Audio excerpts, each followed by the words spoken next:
Big tech is about power, and it's also about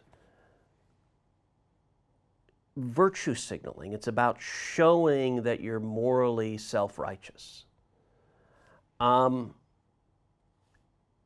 when they're driving someone like Peter Thiel out saying, you are a heretic, and it's on view after view after view. There is, it's interesting.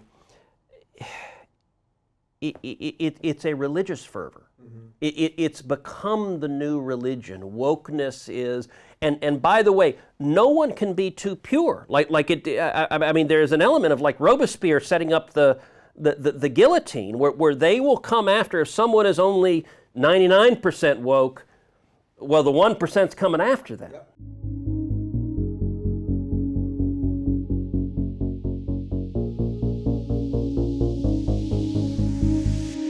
If you look at Democrats today, they are the party of Silicon Valley billionaires. They are the party of Wall Street tycoons. They are the party of power and resources. And Republicans, the party that I want to be a part of, is a blue-collar party. We're the party of Ohio steelworkers. We're the party of single moms waiting tables. We're the party of teenage kids like my dad washing dishes. Why? Because opportunity is why. The ability of people to have a job and to work is powerful. Do you see that as the ultimate irony of what's happened with Silicon Valley? Is that I think privately, I mean, I know a lot of these guys, privately they're libertarians. Of course they are, because they want to create, they love competition, and they want to be taxed low so that their businesses can thrive. And then publicly what you see them say is completely the reverse. Well, look, I mean, Silicon Valley is so bad that, Peter Thiel. Yeah. Peter has been a buddy of mine for 25 years. Yeah, we're friends too. Peter and I were friends before he had made his money. When Peter and I became friends, it was the mid-'90s, and he was a corporate lawyer practicing law. Huh. Silicon Valley is so bad that Peter was driven out of it. I mean, he's moved to LA. To Los Angeles.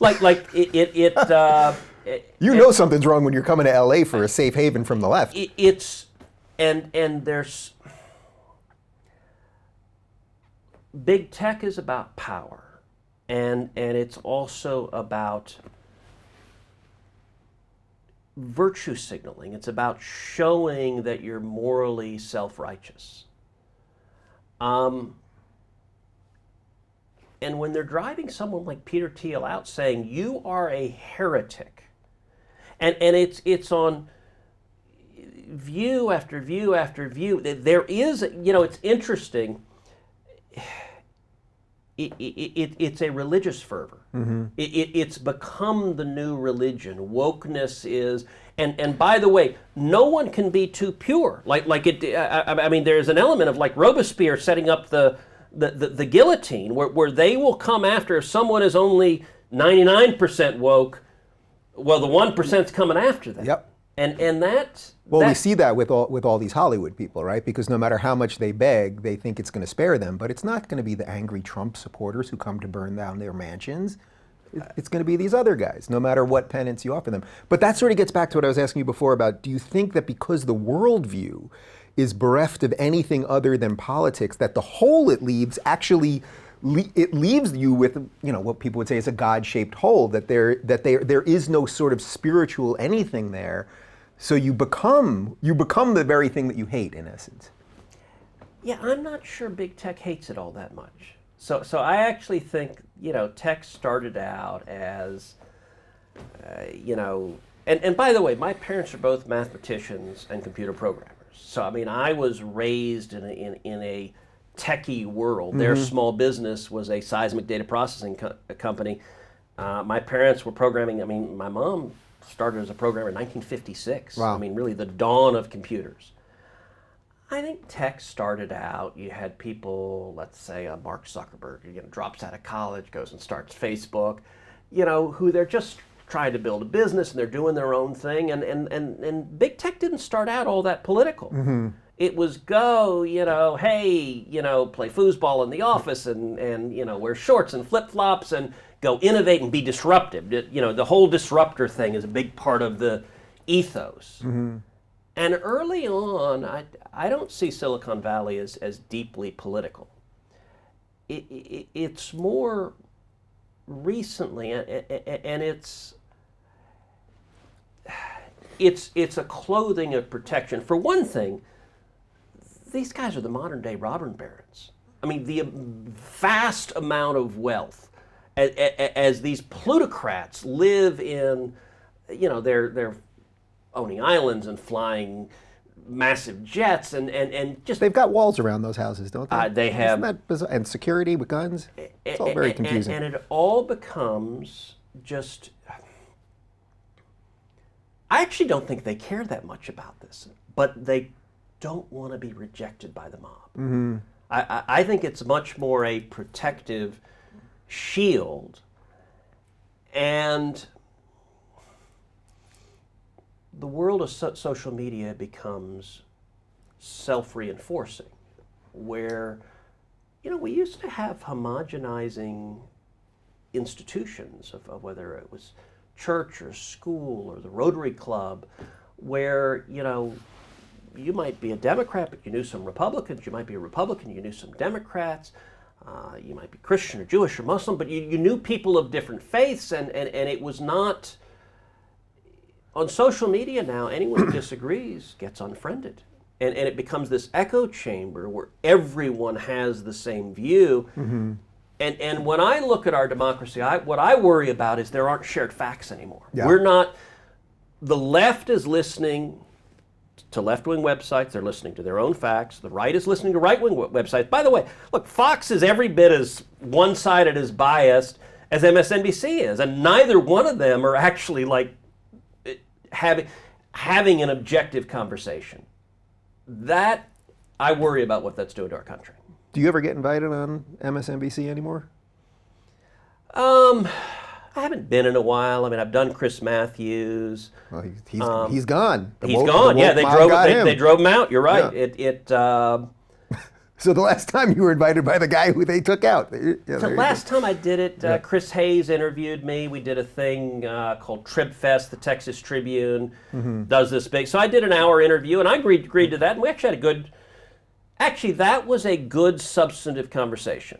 It was about an hour long, and look, he came at me pretty hard, which is fine. I mean, if we're having a conversation, that's a step in the right direction. So do you miss, I mean, I think I know the answer to this, but do you miss sort of the sane blue dog, more centrist Democrat? Because I think Biden was the last hope of that thing. That's what it strikes me as. And clearly he's not going to be the savior, obviously, for many reasons.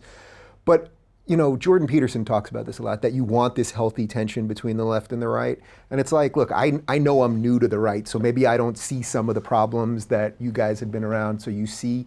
But what I see is this pretty diverse group of the real Trump people, the more libertarian people, that are all sort of trying to fight for what the future is. On the left, I just see purging. Do you miss the old school? I know JFK is before your time, but do you miss an old school Democrat, Daniel Patrick Moynihan? Yes. Look, JFK is a great example. Scoop Jackson on foreign policy, who believed in standing up to communists. You look at JFK. I often quote JFK. You read his speeches, for example, what he says on religious liberty. You read his speeches on cutting taxes, where he campaigned in 1960 on, we're going to cut your taxes, and we're going to cut your taxes. That's going to produce more jobs, more prosperity. That's going to benefit everyone. Those speeches, he would be driven out of the Democratic Party like some crazy heretic today. Yeah. You look at the tax cut we passed in 2017. You know how many Democrats voted for it in the House? Zero. In the Senate, 0. There was nobody. I'll give you another example. One that the media refused to cover, but it's one that I got very passionate about. The Democrats introduced a constitutional amendment in the Senate to repeal the free speech protections of the First Amendment. Now, this was following the Citizens United case, which Citizens United has become this totem. So Hillary Clinton pledged, every justice I appoint is going to repeal Citizens United. Joe Biden said the same thing. Do they know when they say that about what the Supreme Court nominees are going to do in the future, that that's not really how government works? Well, I mean, everyone does this across the board, right? Interesting, for Democratic nominees, it largely does. Yeah. So I've got a book that's coming out in October called One Vote Away, and it talks about how one vote on the Supreme Court can change history. If you're looking for more honest and thoughtful conversations about politics instead of nonstop yelling, check out our politics playlist. And if you want to watch full interviews on a variety of topics, watch our full episode playlist, all right over here. And to get notified of all future videos, be sure to subscribe and click the notification bell.